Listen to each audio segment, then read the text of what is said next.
दोस्तों जब भी पत्नी पति पर या उसके घर वालों पर घरेलू हिंसा का यानी कि डोमेस्टिक वायलेंस का मुकदमा दर्ज कराती है दोस्तों, तो घरेलू हिंसा के मामले में दोस्तों इस चीज को समझिएगा कि फैसला सुनाने से पहले दोनों पक्षों की दलीलों को सुना जाता है दोस्तों। और कई मामलों में घरेलू हिंसा के लिए मेडिकल या फिजिकल प्रूफ भी देना होता है ताकि फैसला सही हो सके। और घरेलू हिंसा के मामले में अगर शिकायत हो भी जाती है दोस्तों, तो उसे कोर्ट में साबित करना बहुत ही मुश्किल होता है। और उसे साबित करने के लिए क्या क्या सबूत पत्नी को कोर्ट में देने होते हैं दोस्तों, इन्हीं चीजों को इस वीडियो में हम लोग समझने वाले हैं दोस्तों। जय हिंद, नमस्कार, मैं एडवोकेट आशीष मिश्रा।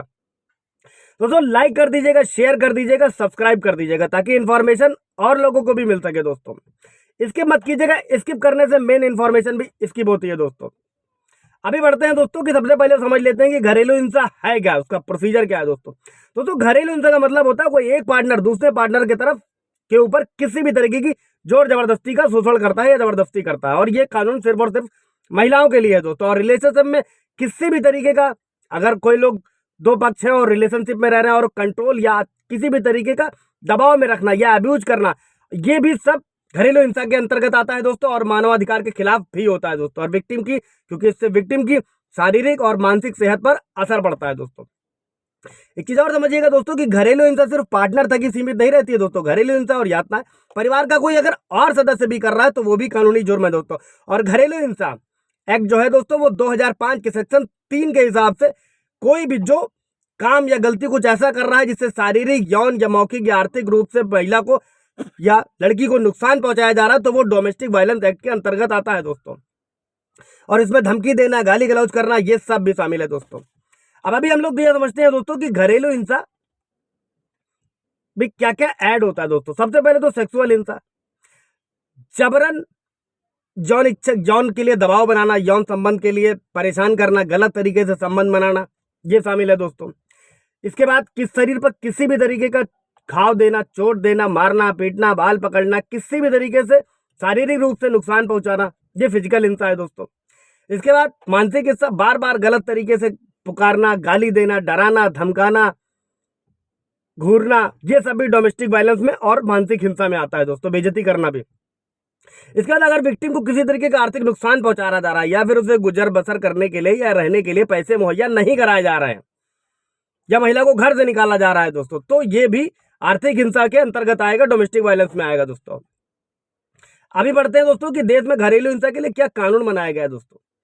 वैसे तो दोस्तों महिलाओं के साथ कई तरीके के अपराधों के लिए कई सारे कानून बनाए गए दोस्तों, लेकिन खास तौर पर घरेलू हिंसा के लिए जो कानून बनाया गया है संविधान में, उसके लिए 3 एक्ट बनाए गए हैं।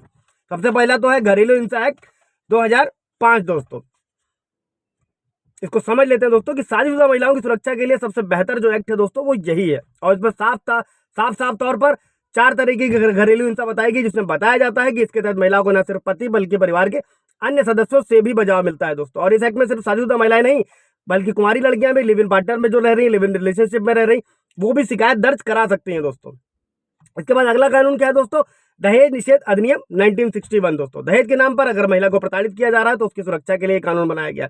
और इस एक्ट के मुताबिक दहेज लेना और देना दोनों ही कानूनी अपराध है दोस्तों। और अगर कोई इंसान दहेज मांगता है तो उसके खिलाफ कानूनी कार्रवाई की जा सकती है। और इसके अलावा अगर शादी के बाद महिला को दहेज के लिए परेशान किया जा रहा है तो उसे प्रोटेक्शन भी दिया जाता है और ससुराल वालों पर केस भी दर्ज किया जा सकता है दोस्तों। इसके साथ ये भी समझिएगा कि दहेज निषेध अधिनियम की धारा 3 कहती है कि दहेज लेना और देना दोनों भी अपराध है। इसमें मैंने वीडियो बनाया हुआ है कि जिसमें लड़की के घर वालों ने दहेज दिया था और उनके खिलाफ मुकदमा कोर्ट के आदेश के बाद दर्ज हुआ था क्योंकि दहेज दिया भी था। दहेज निषेध अधिनियम की धारा 4 होती है जिसमें सिर्फ मांग होती है, उसे साबित करना होता है कोर्ट में। उसके लिए संबंधित कोई सवाल जवाब होगा दोस्तों तो पूछ लीजिएगा, मैं कमेंट बॉक्स में क्लियर कर दूंगा। इसके बाद आते हैं दोस्तों वर्ल्ड वाइड जो सबको पता है आईपीसी का सेक्शन 498A, और ये एक क्रिमिनल लॉ है दोस्तों जो ससुराल वालों पर लगाया जाता है। और इसके अंदर परिवार, रिश्तेदार, पति के खिलाफ केस किया जा सकता है दोस्तों। इसको क्रूरता की परिभाषा दी गई है और उसमें मेंटल और फिजिकल हैरेसमेंट दोनों ही शामिल है दोस्तों। अब आते हैं मेन मुद्दे पर दोस्तों कि क्या सबूत पेश करने पड़ते हैं इनको साबित करने के लिए। सिर्फ एफआईआर हो जाने से कुछ नहीं होता है, आगे कोर्ट प्रोसीजर होता है, लंबा चलता है। तो इसमें सबसे पहले तो जो भी पीड़ित है या पत्नी है या महिला है कोई भी, उसको मेडिकल करवाना होता है दोस्तों। और अगर आप उस वक्त शिकायत नहीं कराते हैं बाद में भी केस फाइल किया जा सकता है, पर वो भी किसी न किसी सर्टिफाइड डॉक्टर से मेडिकल करवा लेना चाहिए दोस्तों। इसके बाद विक्टिम और विटनेस जो भी है उनका स्टेटमेंट भी होना चाहिए साबित करने के लिए। वीडियो टेप होना चाहिए अगर कोई है, फोटो है, टेक्स्ट मैसेज है। अगर इससे पहले एफआईआर की गई, उसकी कॉपी, 112 नंबर पर कॉल किया गया उसको, विक्टिम के शरीर की चोटें, ये सब भी शामिल होनी चाहिए। और पड़ोसियों में परिवार वालों के स्टेटमेंट भी कोर्ट में सबूत के तौर पर दिखाए जा सकते हैं दोस्तों, क्योंकि कोर्ट में दोनों ही पार्टियों से सबूत मांगा जाता है ताकि किसी पर भी झूठा आरोप ना लगाया जा सके, उसे कोर्ट में ना चलाया जा सके, उसे झूठी सजा ना दी जाए दोस्तों। ये था अधिनियम, यह है कानून। मेरे व्यूअर का सवाल था, मैंने क्लियर किया है। कोई सवाल जवाब होगा दोस्तों पूछ लीजिएगा। Thank you.